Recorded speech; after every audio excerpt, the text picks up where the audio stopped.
Hi, I'm Conor Byrne, and this is That's What I Call Marketing, the podcast where you will hear from the leading lights in the marketing world and listen to their unique insights. Well, today I am joined by Chris Allan, Head of Beers at Lions. Chris is joining me all the way from Sydney in Australia, and I can't believe I'm actually talking to someone with the title Head of Beers. I recently saw the classic Australian beer Tooheys had gone through a bit of a design and creative refresh, and so I was fascinated to try and find out more. So I dropped Chris a note to see if he'd come and tell me all about it, and here we are. If you don't know Tooheys, it is a legendary Aussie beer. It's been around for 150 years and kind of just sits within culture. When you order a beer, you just order a new. So I was fascinated to hear about this refresh from Chris. What was the business need that drove the decision? What was the process like? How did they get to the advertising, which actually takes them back to some classic 1980s work? And what were the risks of all of this? It's such a wonderful story and so well told by Chris. Enjoy. Chris, thanks for joining me on That's What I Call Marketing. Great to see you. Likewise, thank you. It's a pleasure to be here.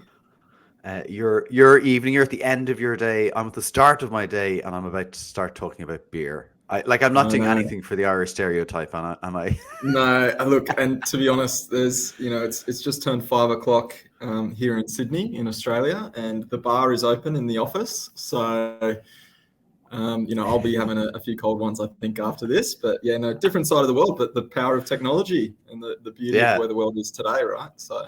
Yeah, exactly. It's kind of the good stuff that came out of all the bad stuff is this, I think.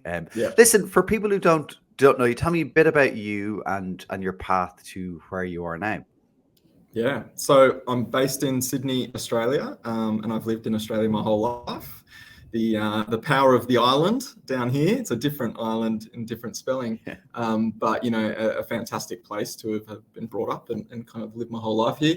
I've always been around consumer packaged goods in my career, but before that, I think coming out of uni, I kind of made that. I reckon a lot of marketers are kind of thinking, I love advertising, I love kind of building things, and I want to create stuff, but then I also love the power of influencing and selling and kind of shifting people's behaviors. And so I didn't know, would it be sales, would it be advertising? And I remember I went for a sales job straight out of uni, and they asked me in the interview, would you sell us this pen? And I was like, this isn't for me. So I knew pretty quick I wasn't quite in that space. And then the other side, I spoke to some friends who were a little older and they were working in advertising, and they said the hours were really long. And I said, well, that's not for me. So I was like, there's got to be something in between. And I fell into a great role in an importer and distributor, which specialized in confectionery and kind of a lot of European packaged goods. And that was a really great way to cut teeth in marketing, because it was a small organization, learn a lot about the whole enterprise and running a brand P&L from start to finish. And then I moved into snacking and beverages with PepsiCo here in Australia. I was in more of the snacking side of the business, but a really great big global organization, and I loved kind of learning from some of the best in the world, some of the best marketers and the best brand builders. And then I've been at Lion now for the best part of a decade, and really, really enjoying the challenges that alcohol and beer provide, and also the opportunities of working on iconic brands that have been around for hundreds of years. And one of the beauties of working at Lion is we get to really craft and own those brands. And that's why I came here, was the opportunity to shape things from start to finish and really end-to-end marketing and complete brand P&L, which is super exciting. That's a very quick snapshot. Very quick summary. Yeah. That pen thing sounded like, a scene from The Office or something, didn't it? David. I think my first response was, is this for real? Like, do you actually want me to do that? And when I realized they did, it didn't last much longer than that. So yeah, I'm out. And head of marketing for beer, it's like amazing job title. It's like the best job in the world. So it sounds amazing.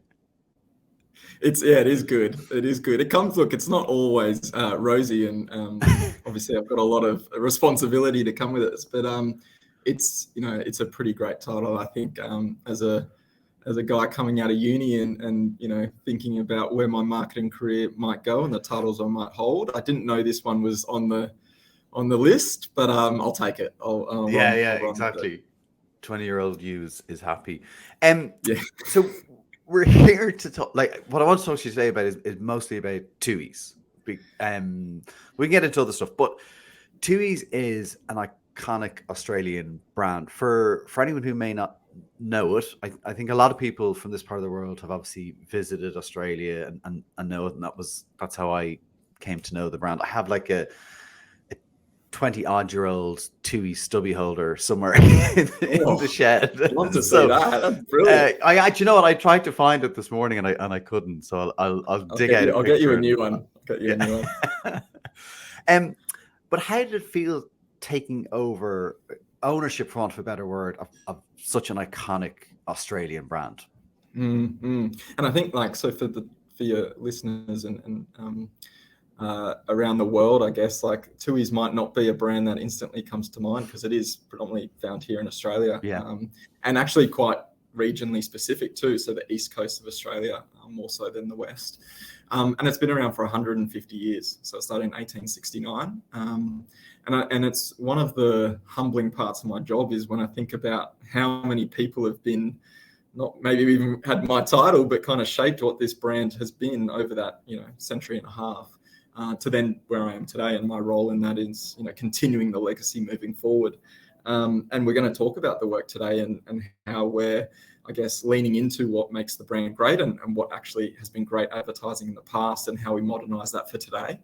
And I think a big part of the conversation is probably going to be, as marketers, how we resist the urge to always do something new and leave your own stamp and shift, and actually go, sometimes the best opportunity to connect with consumers is thinking about what the core proposition and what makes your brand great, and actually celebrating that and freshening it up. But so I think that's kind of, it's interesting. I work across a number of our big iconic legacy brands, and Tooheys one that it also has a special feeling to it. And is very much for the every man, or the every person of today, and it's very grounded. So it's quite a awesome opportunity to actually think about how you deliver authenticity through a trademark like that. Yeah. Does it weigh heavy on you? And not to overstate it, but I think about iconic brands and as you talk about, like 150 years of history, that stewardship of it. Does that weigh on you at all? A little. Like, I'd say the responsibility is heavy at times. More so because I genuinely care about not just the brand, but the business that we operate in. And there are people at our breweries, there are people who are out, selling cases of Tooheys day in, day out, where they rely on that brand for their job. So you really start to wear your heart on your sleeve and recognize that what we do in marketing really does have a big influence, I guess, on more than just me in my career. But with that responsibility comes immense pride, passion, and obviously, when the work is great, you're going to get the benefits as well, in terms of like seeing the business rally behind the work and the brand, and obviously the opportunity for us to leave a bit of a legacy for the next marketing team to go, how do we continue to build greatness behind these great brands? You touched a bit on the beer landscape in Australia. Now, my recollection, and I'm definitely aging myself massively here, but like it was kind of like a Tooheys VB market. That's changed now, I know. So just can you give us a very kind of brief overview, kind of the landscape of the beer market? Yeah, and I think I was laughing before about our island, but because we are kind of down the southern part of the globe, beer was built around kind of some big trademarks a few years ago, and they really just established themselves in the market, and there wasn't a lot of diversity or variety. There was kind of a few big brands, and that was really through the 19th century that was happening. So there was Tooheys, Forex, Carlton, VB, and there was really not a lot of, you went to a pub and it either had one of those or one of the others, kind of thing. And that's significantly changed now, and we've seen that across so many different industries and categories, just variety and diversity of offerings. And then even just beer styles has evolved, so craft beer has become much more of a dominant force.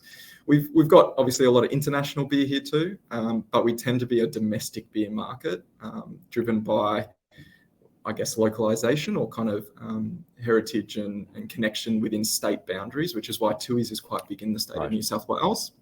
And you go to Queensland, and Forex has been kind of the icon of that state, and then Victoria has Carlton and VB. So it was a very interesting kind of landscape. Not that I was a big part of it through the earlier part of the 19th century and probably the middle to later stages, but then the 80s really started to shift how the brand started to connect in culture. And then through the 90s and then into 2000s is when we started to see more of a fragmentation or diversification of the types of beers.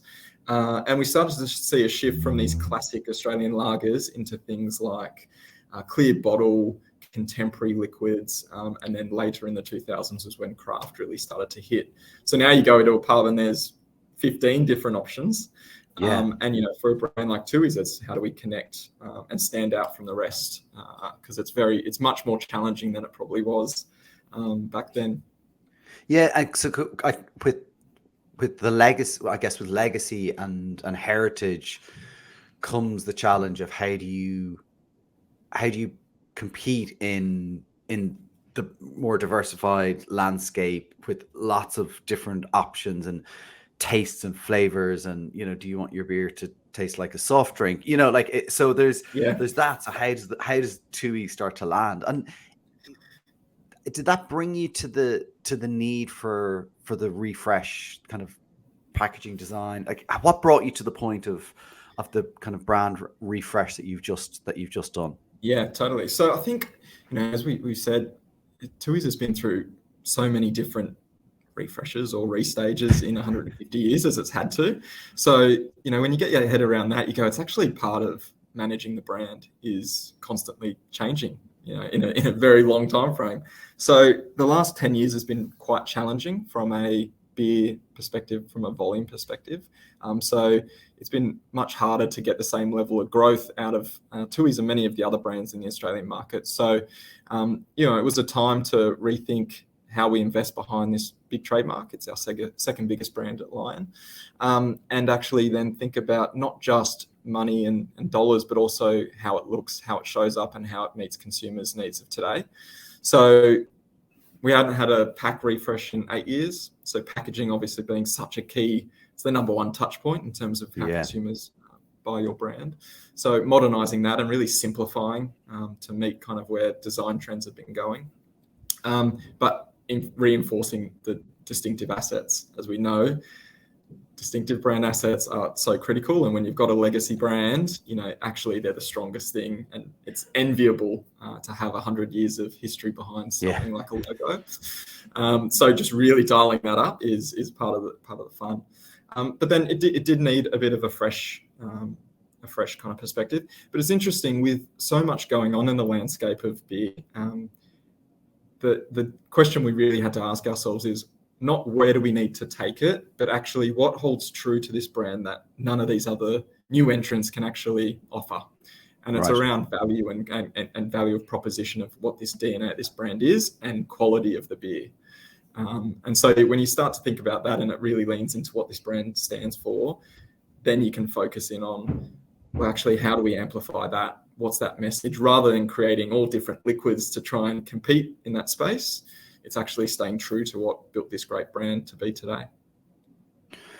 When you went into this process, you know, I'm assuming a ton of research was carried out to kind of, I even probably get you to the point of saying we need to do this, right? Because just because it was 8 years, it could be 9 years or 10 years. What were the determining factors that made it really clear that this refresh was required now versus we can wait 4 years, or we can, you know, was there pressure on the business? What were those decisions and kind of? A few things. I mean, pressure on the business for sure. Second biggest brand, had been declining for a little while. And then I think also our consumer measures around brand health, kind of all the triggers that you would be measuring as any marketer would, with a lot of things that had kind of compounded over the last decade or so around being a bit of a dad's brand. Now, I personally find that offensive because I'm a dad, firstly. But then second to that is I actually think history and heritage is something to be pretty proud of. Yeah. So it's trying to shift that perception to make it into a positive. Now, it does take a little time before that becomes something to leverage rather than something that you're fighting up against.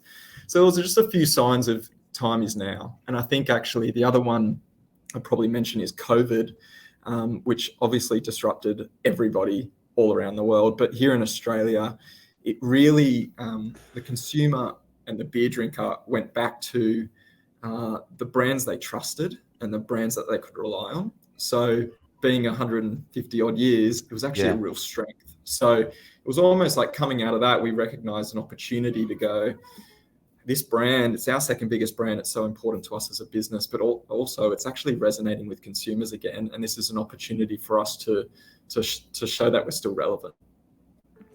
That is really interesting, isn't it? That people kind of, I know, you know, I worked with people in Australia, and like COVID was horrible, but like in Australia, like people were stuck, as you say. It's a big island, but it's an island, and you couldn't leave, and so people kind of wanted to go back to feeling secure, maybe, you know, through a beer. I know that sounds really like pop psychology stuff, but seems to be the case, right?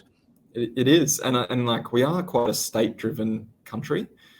So Western Australia basically shut its border, and it was like we don't want anyone to come in. So even within our own country, we felt isolated. So these brands that are kind of, you know, have a long history, are known for quality, people can trust, but also mean something to your state, actually was really powerful. And we saw good growth across a number of our state-based brands. So it was just a really interesting period, I guess, for all of us. And obviously, hopefully it never happens again, like that kind of extremity. But it's also, that is a huge shift in consumer behavior. And I think as a marketer, you can react and respond in the moment, or think about what's the opportunity and how's behavior changed and how does your brand fit to that. And I think it's probably more of that we're trying to really leverage. That's really interesting. It kind of really created that, you know, I guess an insight for you as a team, kind of going, there's something happening here that we can leverage. And, you know, David Taylor, the brand Jim, talks about the concept of fresh consistency, which to me, it seems exactly what you're doing. It's like, we're not trying to throw things out.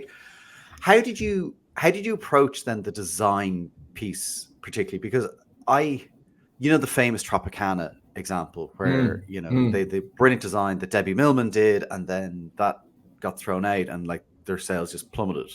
How did you make sure that you weren't going to be Tooheys Tropicana?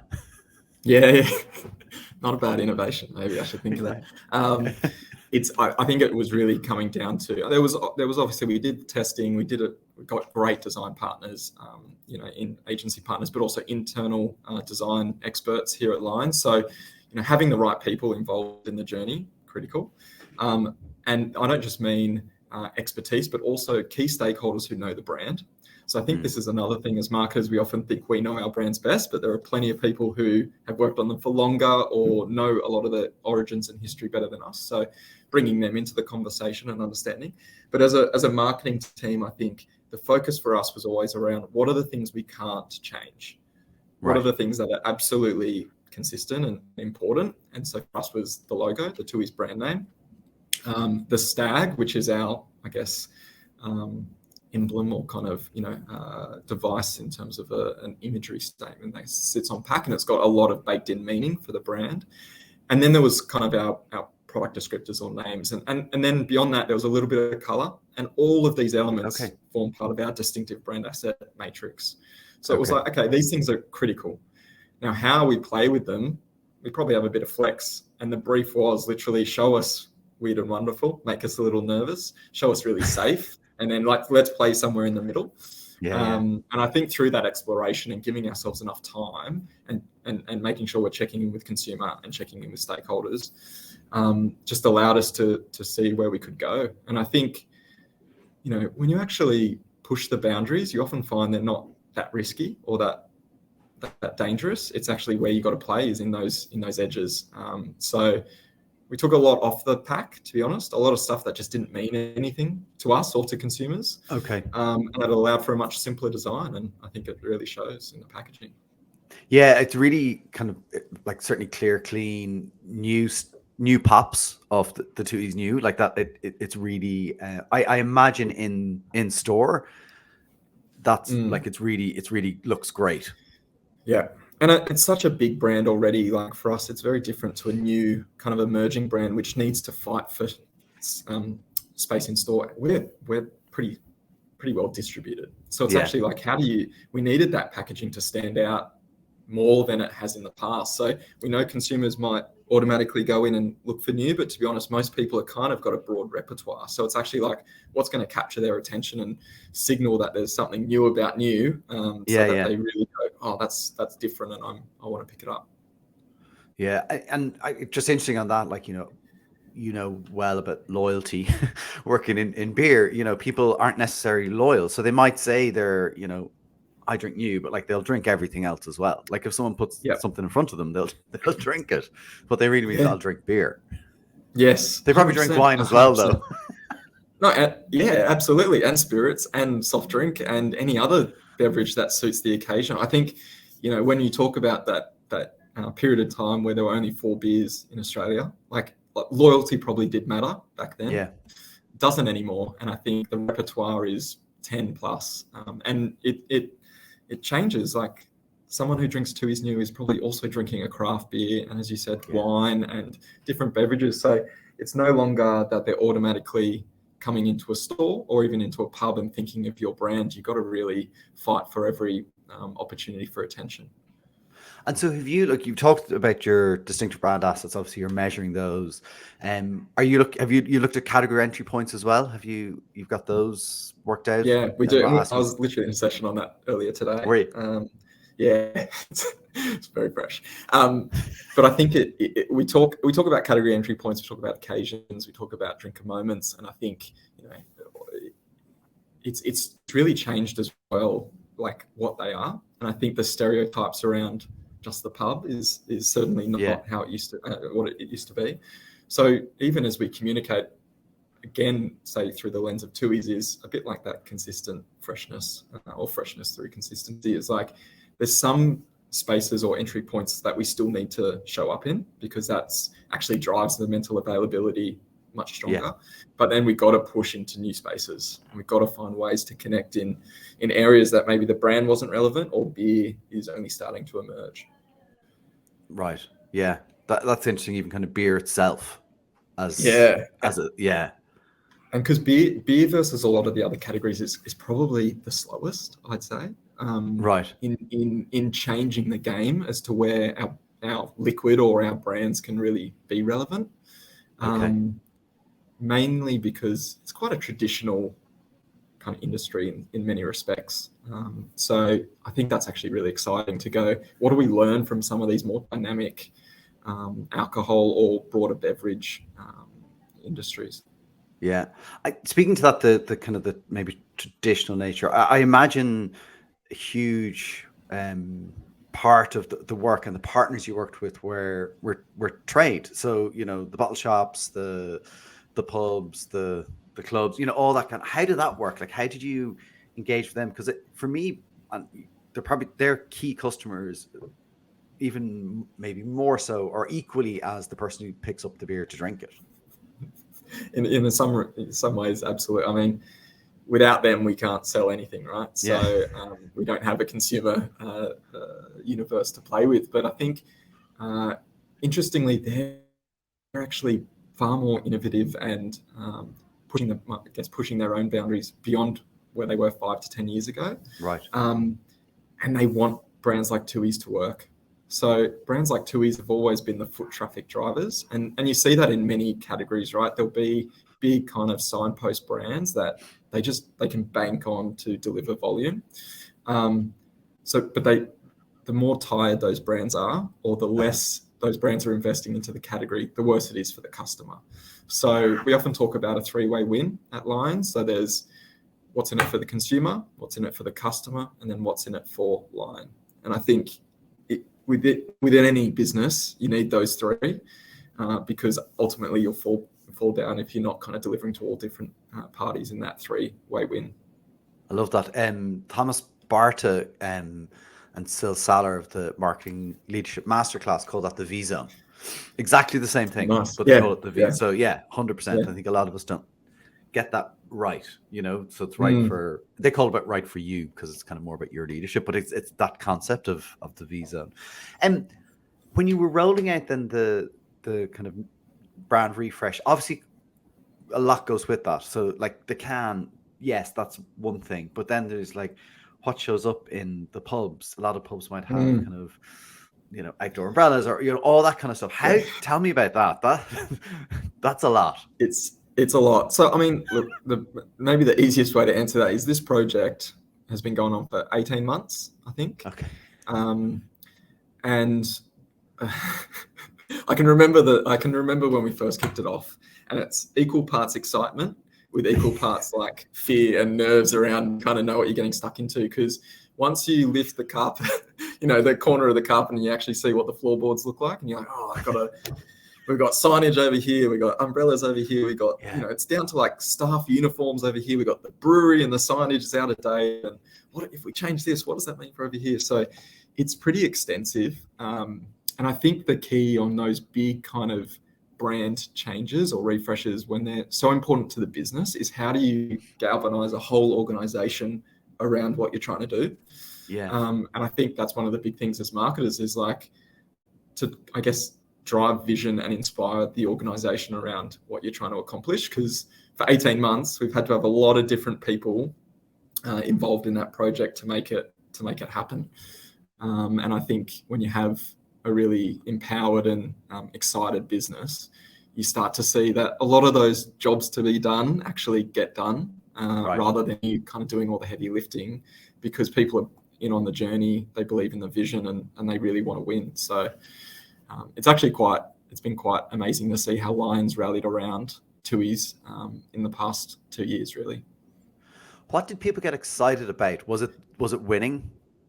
Oh, I think like it's a great brand. Like it's just one of those brands you just want to work on, to be honest, and then also you want to see it do well. And I think that's where, as a business, like we all know, we're not going to be here. I wish I was still here 150 years working on Tooheys, but I know the laws of human and the science around human bodies will probably prevent me from doing that. But you want it to win, so you just go, how do you be a part of that? And I think sometimes when we step away from the work, you realize we're very lucky to be parts of building things and shaping things and influencing things, and not just brands, but people and careers. And I think that's where people start to get pretty excited about being part of that journey, because it's huge. And I think one of the other things is working in beer. One of the best parts is I get to leave the office and see people enjoy your product on the weekend in social occasions. And a brand like Tooheys, you actually see people who probably would avoid it start to go, that's really awesome. And you go, well, that is great, actually, because that doesn't have most marketers, not most, but a lot of marketers get to see their ad, and that's their moment to go, oh, look, there's my ad at home. But you actually get to see people drink the product and go, okay, that's the work. Yeah, I think there's no better there's no better reward for your work than when you walk into the pub and you hear someone order a round of, a couple of news for their mates or a jug of new, and you're just like, that's that I'm literally watching you enjoy my product because of the work me and my team have done, and you go, that's pretty great. I think I'd be terrible in those situations. I'd be going up to people going, but that's also a problem. My wife she's told me many times that when we're at the pub or with friends in a social occasion, it's not time for me to do impromptu focus groups. But it's the best way to learn. I mean, what better? A couple of beers in with some strangers you've never met, and you ask them about what's your thoughts on beer, and that is also a very fascinating entry to a conversation. Just ask people, what do you think about beer, or what do you think about this brand? They'll tell you. So they will tell you. I'd be the same. I'd be awful. I'd be just like, why did you buy that one? And that, because you were standing in front of the tap, and I'd be like, I mightn't be as polite as you. Be like, stop interrogating me. So huge part of this as well has obviously been new creative, new advertising. But the advertising has kind of, it hasn't gone back, but it's lent into the past. Mhm. Now I'm going to try something, Chris, and this may or may not work. So I'm going to show the new ad, and then we might talk about it a bit. And I also hopefully have some other work that we'll try. So we'll try brilliant. this and see if it works. We're going to shoot. Okay. So here, hopefully, we can see the new work. How do you feel? Fighting hard for every hour, but they keep coming strong. How do you feel? Backs to the wall, you've given your all, but it could all go wrong. How do you feel? It's all to you to get the team through, so you power on. How do you feel giving all you got right at the final call? How do you feel? How do you feel? I feel like it's away. I feel like it's away. I feel like it's away.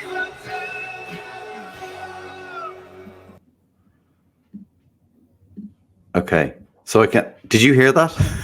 I did, yeah. Okay. So you heard it, you saw it. So hopefully that will work for people listening or watching. That is the new work. Talk to me about it. Talk to me about the kind of the insight, that the process that led you to that great work. I will. Sorry, the lights have just gone off here, so let me just. So I'm telling you to go home. Let me just. I'm real. I'm back. There we go. That shows. See, I'm working late. That's great. Yeah. That's great. I'm sure the senior leaders that one. So I think this, the crux of the ad, really, I think the thing that we're leaning into here is the jingle. So the jingle, the music, the song, that is iconic Tooheys work.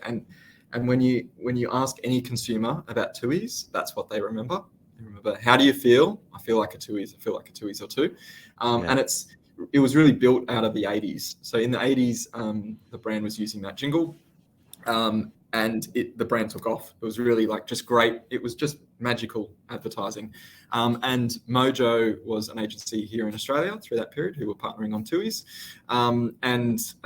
They did kind of Tooheys work. They did some great stuff with other Australian brands. They worked on Qantas. They also worked on the Tourism Australia ad where Shrimp on the Barbie came from. So they just got Australian culture, and they just understood brands and connecting with kind of the Australian consumer and beyond. And they crafted that jingle, and they were famous for jingles and lasting legacy across many industries. But we worked with Alan Johnson, who's one half of the Mojo organisation, and he actually, his vocals are on the original songs.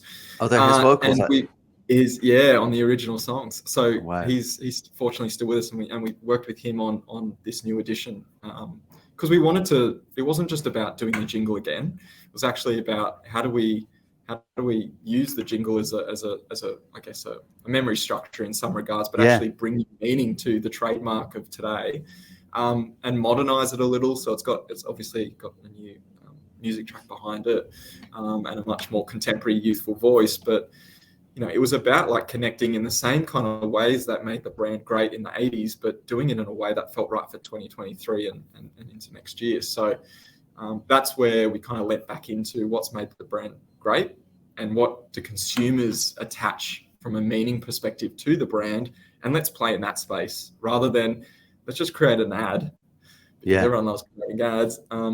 Let's just create an ad about Tooheys and that'll be great. It's like, well, no, we've got lots to learn from in our history. So let's fish where the fish are and actually really bring and celebrate, I guess, the history of Tooheys and do it in a fresh way.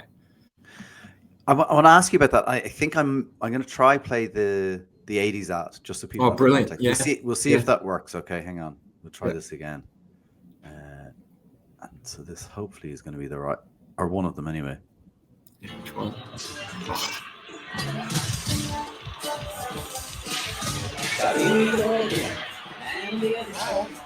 Well ahead, but the gas stops and he's coming back. Seems like they do that still. How do you feel? You bump them, pick them up and dump them, and he's coming back. This goes to show what an eagle can really do. How do you feel? And he's coming back, a good trial do it. Up goes the bomb, Too bad they're good. He'll see a chance and latch on to it. Just emotion comes sliding in, and all the crowd begin to sing.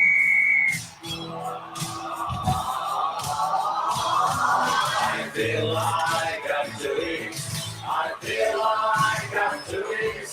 I feel like I'm Tooheys or two. Amazing. We might need to explain. There's so many things I think your listeners might need to understand about that. That's there you go. That's Australian culture in the 80s for you. Lots of moustaches, short shorts. Yeah, brilliant. But there's plenty more as well, right? There's plenty more. Yeah. It's just gold. It's just advertising genius, and it was brilliant. So yeah, and it was fun. Like even like as you do, you kind of do a bit of a look on Twitter, and like people seem to have really reacted well. And so that's like a terrible Twitter straw poll. People going, "Oh wow, it's great to see kind of this back." It's that others were like they don't make ads like this anymore about the Mojo one, but the one we just showed now. But then you have made an ad like that again. So was there any risk though that going back? You've talked about obviously again refreshing it and bringing it up to date, but were you worried at all that people were going to go, it's old? Yeah, definitely. I'm not going to lie. I'm a pretty honest guy. So yeah, that risk came through. But I think the key thing for me on it was we were very clear on who we were going after. Obviously through media principles, we'll reach enough people to make sure we tick off all the boxes. But at the same point, this was very much about lapsed consumers for Tooheys, people who knew of Tooheys and had some recollection or understanding, but had walked away. So that's a huge opportunity for us as a business. Rather than, hey, people who have just started drinking, you're 19, 20 in Australia, like coming to Tooheys, we'll find a way to connect and appeal. But it's actually like they need to find their own connection with what is the DNA of the brand. And the big opportunity in the short term is actually looking at, how do we bring people back to the brand? Because there's a huge population who tried us, used to like us, but they need a reason to buy us. Right. And that's where the jingle's so powerful, because we could have created something entirely new and expected everyone to somehow attach meaning in a very cluttered landscape with mixed messages all different days of the week. And this just cuts straight to it. And it takes people back to, again, brands they know, brands they trust, a simpler time, and that security and safety to go, this is a brand that I used to love, and why don't I love it anymore? So it's a pretty powerful device, having something like that in your arsenal, and just to be able to work on it's been a privilege. But I think the other thing to kind of remember on the advertising is it only works if you do it authentically and actually allow yourself to stretch it enough, but not too far that you break it and it becomes obvious that you're just trying to use it in a certain way. So it's been quite a great journey. And to be honest, if Alan Johnson hadn't been part of that process, it probably would have felt a little inauthentic. So that was a key part of us bringing it back. I guess honoring that. I'm right in saying he makes a cameo in one of the ads. He does, right? Yeah. He's in the crowd. And he was partnering with us in the agency throughout. That's incredible. So I think, it's I think again talking to the history and being privileged to work on the brand, also privileged to come across some icons in Australian advertising and have their blessing to work with what is their craft. One thing that strikes me is that it must have come up in research before that this was, how do you feel, was a thing that people connected to Tooheys, with, and so why did it maybe take till now to bring it back? Yeah. I think it did, but it never really came with the same emotional pull that it seems to have today. Okay. How do you feel, as well as a line or as a question, carries a lot more meaning now than it did 5 years ago. I think just even in terms of like where men are today, and also just as society in terms of well-being and supporting others. So there is a much deeper meaning to that line in society, and particularly around Australian culture today. But beyond that, I think it's kind of reiterating some of those earlier points. It's just carrying a lot more strength to the trademark now in a far more positive light than it used to. 10 years ago, last 5 years even, all of the memory structures for Tooheys were kind of dated in that era of 80s, which was probably not a progressive society that we are in today. So it's like, how do we shift and move beyond that and actually go, this is where society is today, and therefore giving it a bit of a cosmetic lift to go, this is therefore how this is contextually relevant to today. Now, I'll also make note that we can't advertise like we used to. So a lot of the kind of,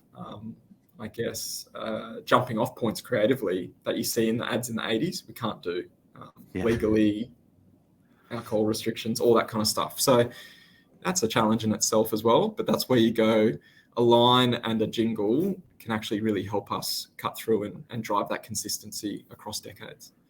Yeah, and to go back to one of the points you make there, like the danger in which you've avoided is harking back to saying things were better in the 80s. It's not about that. Like it's definitely really not about that. You can see that in the work. Yeah, and I think that's where it connects deeper on a deeper emotional level around it. It's not about let's take you back to how good it was in the 80s. It's actually more around the values and things you hold dear are part of your society and cultural context, and they don't need to shift or change. And we as a brand don't shift and change, and we're not asking you to do that either. And I think that's quite a powerful, sentiment or message, I guess, for the consumer who goes, there's a lot going on in the world, and there's a lot that scares me, and there's so much change. And actually, there's a brand which continues to talk about the same things in a contemporary way. That speaks volumes to me. You touched on the kind of alcohol and advertising and codes and how challenging that can be. It's obviously, it is a difficult space to operate in terms of just regulation. So I think in Australia, you've got like obviously watersheds that you can't advertise before or after, but you can advertise in day part, right? Can you advertise during the day? Live sport. So during live sport we can, and different channels and different media touch points have different restrictions. I think, look, to be honest, it's a good thing because it actually is where society is, and it reflects, as a culture where we are. But what it does mean is we have to think differently about how we create content and also how do we connect. And there's probably opportunities, that we maybe didn't think was possible when we just operated in TV and out of home, and now it's thinking about different media touch points and how do you stretch and extend and connect in different ways. But it's got its challenges, but we're used to it and we're well versed, and we work well with the regulators to make sure everything we do is spot on. Well, I met Johnny Cahill, who's CMO of Heineken USA, for an episode of the podcast, and he worked in Russia, and you can't advertise beer in Russia. So there's a constraint, right? You can't actually advertise. So he got trucks of Heineken driving around, because obviously that, like the beer trucks have the branding, they have nothing in them. But he was there, like those constraints, I think, can sometimes lead to phenomenal creativity, right? And it's thinking about that and how you can be extra creative. Totally. And I think that's where you come back to, what is it within your brand that you can leverage? Like Heineken is an exceptional brand in terms of distinctive brand assets, but also just salience globally. And we're fortunate enough to actually distribute that brand here in Australia. So it's similar like with Tooheys. Like I look at the line, how do you feel?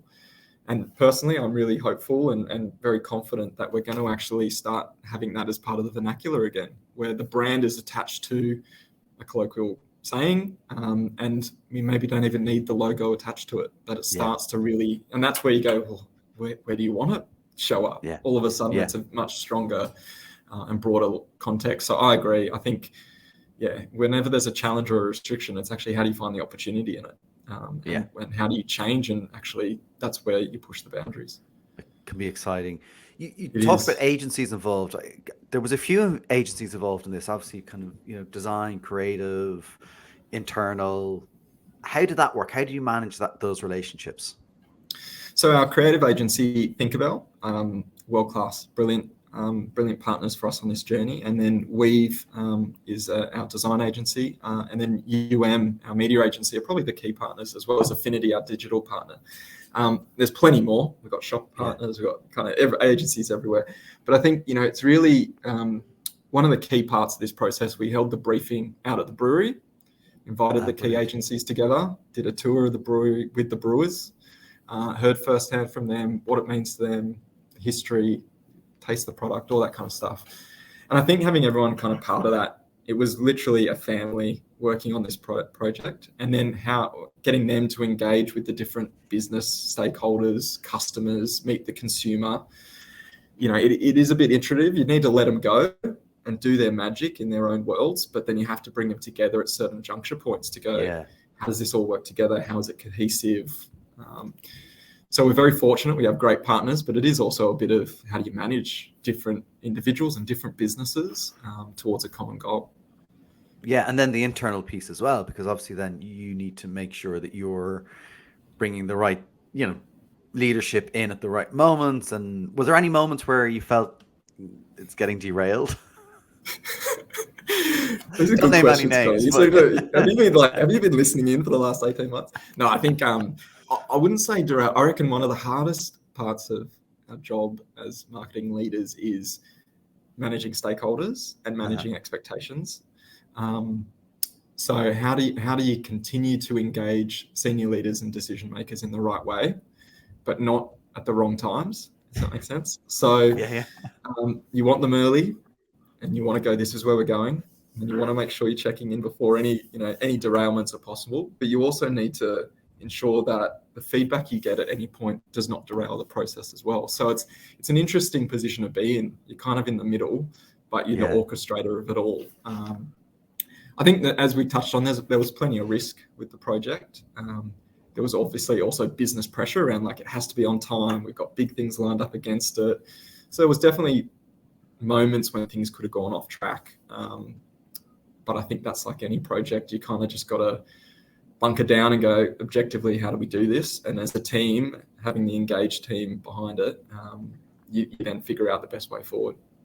Yeah, it is difficult, because then there's you never want to get into a place where you're trying to second guess either. Either the agency second guessing what you might think, or you trying to second guess what, some of your senior leaders might think, because once that happens, then that's just that's a car crash waiting to happen, isn't it? 100%. And honestly, the jingle, there was a point in time where we said, should we do the jingle or not? Right. Yeah. And it was actually, the brief was, we should do the jingle. But at a point we said, this could not work. It might sound horrible. Are we going to have permission? Are we going to record it?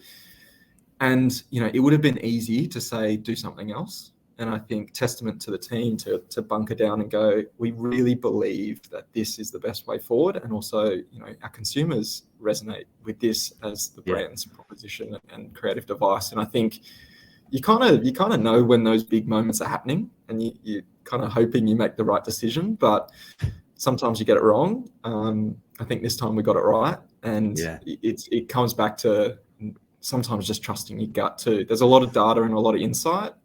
And then sometimes as a marketer, you also you've got to trust that you have the experience and you've been there before to know what's right. Yeah. And it's bravery. I think it's been surrounded then as well by people who trust you, so there's that as well. There has to come moments where, don't put me in, not that you'd say this, but don't put me in this role if you don't believe, that I'm saying these are the right things to do. And it feels like the Tooheys, but it feels like it was the brave thing to do, actually. You might look at it and go, though, it was easy to go back to that, but actually to me, it's the brave thing to go and pick it up and refresh it. I think it's always easy in hindsight to go, oh yeah, that was, of course. But the journey to get to where we are today was not easy. Yeah. And whether it's bravery, courage, it does require someone putting their hand up and saying, this is something I believe in and something I'm passionate about, and something I want to see happen. And it's, how do you lead others through that turbulence and potential risk? But it's also, as marketers, you have to take risk. You have to have courage at the heart of you and the individual, but also your ability in the business. And I think that comes from being curious. Like if you're curious about the brand, you're curious about culture, you're curious about the consumer, you go, well, I have more confidence in the decisions I can make because I know where I can go. And when you play it too safe, you'll never push forward. So it's interesting. We talk about the jingle being brave. There's some more stuff coming from Tooheys that probably makes me even more nervous, and I think that's really exciting too. So it's really good. I was going to ask you what's next, but we'll wait and see. But just to that point about curiosity, it's really interesting. You know, the more people I speak to doing that's what I call marketing, curiosity comes across as probably one of the most important qualities or traits or skills a marketer can have. Like I find that fascinating, and like I'm curious. That's why I'm doing this. But like it's a really important thing, I think, for marketers to know that they need to be curious, and we don't have the answers, so we need to be curious to find out what they are. I think spot on. Like as in you grow up. I think you don't know that you're curious until you start actually looking at life through that lens, and you realize everything you've done to where you are and why you're a marketer is because you have an inherent curiosity about you. I think it's then how do you apply that curiosity to truly learn, truly absorb, and be a sponge to the consumer. Because it's one thing to be curious, but if you're not asking the right questions or not taking the time to listen, you'll miss all the insight that actually leads to great work.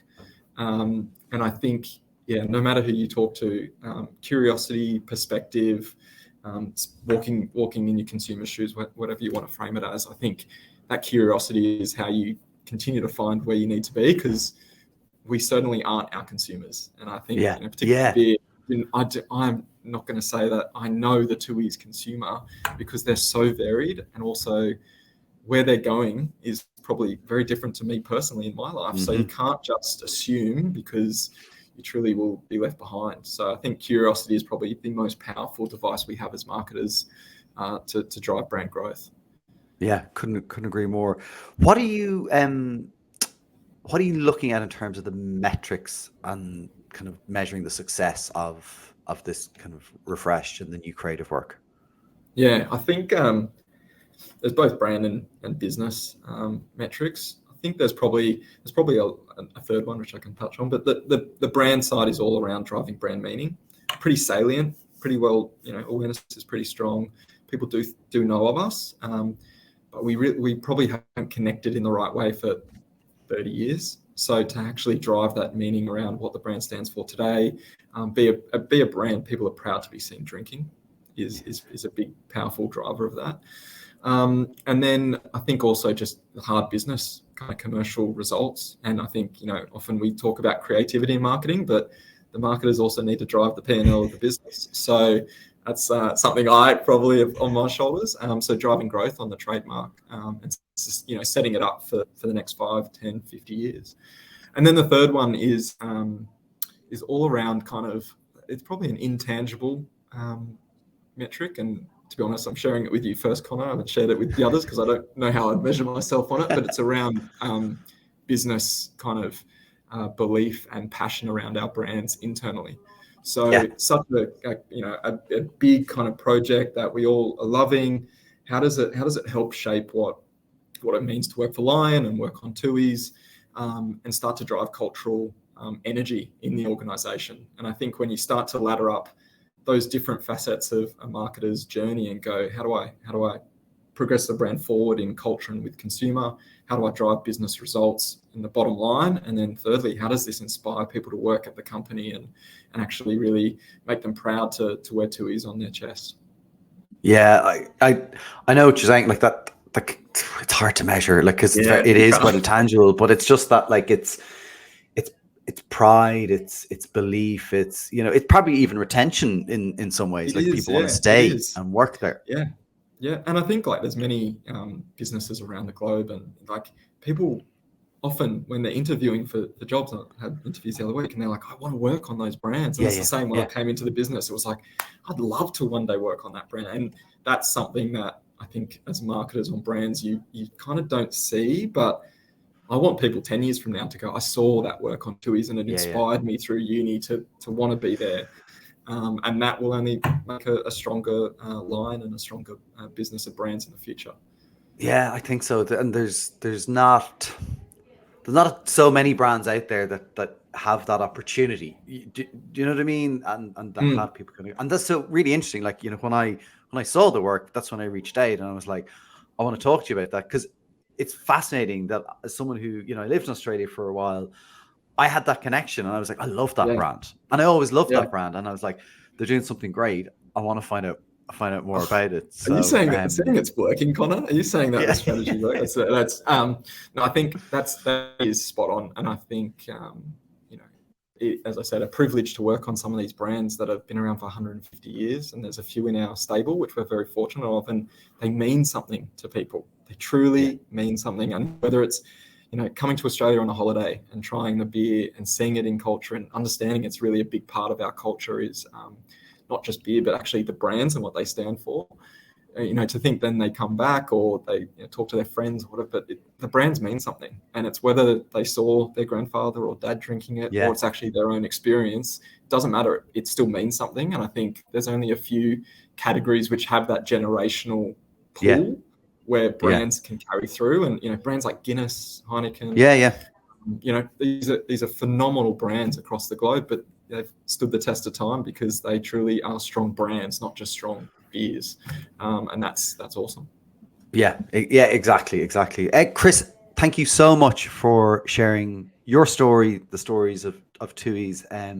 It's incredible. And, you know, what I love about this is it's not just, as you've talked about today, it's not just a refresh. It's not just, you know, lipstick on a pig, for want of a better expression. Like it's been deeply thought about.